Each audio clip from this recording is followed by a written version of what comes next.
Welcome to the Overgrowth Art Asset Overview. Last video I showed this concept of what the level select screen might look like. And to begin work on it, I realized that I wanted a better grasp of these symbols for the map. So I started working on those. I had a few things that I wanted to try out. So I came up with all these different symbols and some notation for them.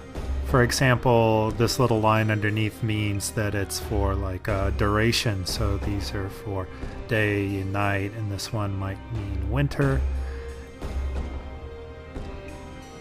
Symbols can be used together so that they have a different meaning, so this means water snake, and these other ones mean hawk.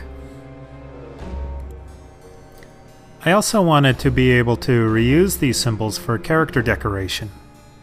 So I made these able to repeat and kind of go into each other so that they can form trim on clothing, like in this example. So here's the final map model with the symbols actually in use.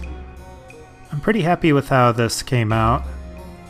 I was trying to go for a kind of stylistic look. We've been playing around with some ideas in terms of separating the style for the user interface from the gameplay graphics and having them kind of represent different things. So it was important to try to nail this down as much as possible.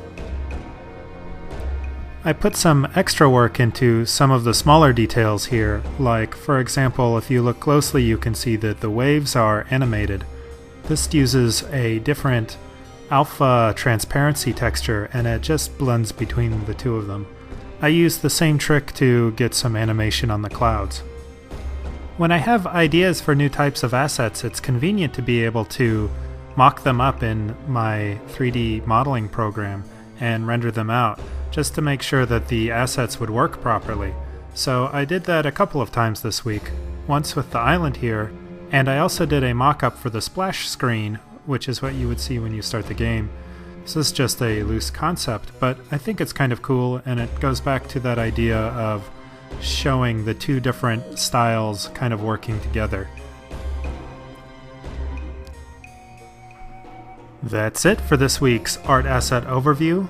Don't forget you can pre-order the game at wolfire.com/preorder. Thanks.